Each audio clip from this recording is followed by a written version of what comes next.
অন্তর্বর্তী সরকারের সঙ্গে গভীরভাবে কাজ করতে চায় চীন, যা বললেন ডক্টর ইউনূস। গত বুধবার স্থানীয় সময় বিকালে নিউ ইয়র্কে জাতিসংঘ সাধারণ পরিষদের সাইডলাইনে চীনের পররাষ্ট্রমন্ত্রী ওয়াং ইর সঙ্গে প্রধান উপদেষ্টা ডক্টর ইউনূসের সৌজন্য সাক্ষাৎ হয়। এ সময় তিনি এসব কথা বলেন। চীনের পররাষ্ট্রমন্ত্রী ওয়াং ই বলেন, চীন বাংলাদেশে সোলার প্যানেলে বিনিয়োগ এবং ঢাকার সঙ্গে বাণিজ্য ও অর্থনৈতিক সম্পর্ক আরো গভীর করতে চায়।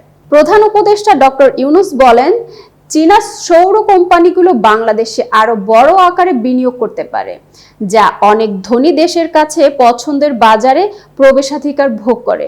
এ সময় অন্যান্য চীনা নির্মাতাদেরও বাংলাদেশে তাদের কারখানা স্থাপন করার আহ্বান জানান তিনি। প্রধান উপদেষ্টা চীনের সঙ্গে ঘনিষ্ঠ সম্পর্ক এবং দুই দেশের মধ্যে সম্পর্কের একটি নতুন অধ্যায় খোলার উপর জোর দেন। তিনি উভয় দেশের কোম্পানির মধ্যে প্রযুক্তিগত সহযোগিতা বাড়ানোরও আহ্বান জানান। তিনি বলেন, আমরা চাইনিজ কোম্পানিগুলোর সঙ্গে প্রতিযোগিতা করতে পছন্দ করব। আমাদের একসঙ্গে কাজ করার অনেক সুযোগ আছে। তিনি আরো বলেন, চাইনিজ রেড ক্রস জুলাই আগস্টের গণ অভ্যুত্থানের সময় গুরুতর আহত ছাত্র ও মানুষের চিকিৎসার জন্য চিকিৎসকদের একটি দল পাঠিয়েছে।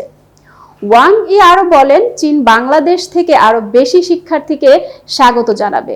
ডক্টর মোহাম্মদ ইউনূস চীনের এমন অবস্থানের জন্য ধন্যবাদ জানান। একই সঙ্গে কয়েক মিলিয়ন মানুষকে দারিদ্র্য থেকে বের করে আনার জন্য চীনা প্রচেষ্টারও প্রশংসা করেছেন। এতক্ষণ বার্তা বৈঠকের সাথে থাকার জন্য ধন্যবাদ। নতুন নতুন তথ্য ও সংবাদ পেতে বার্তা বৈঠকের ইউটিউব চ্যানেল ও ফেসবুক পেজের সাথেই থাকুন।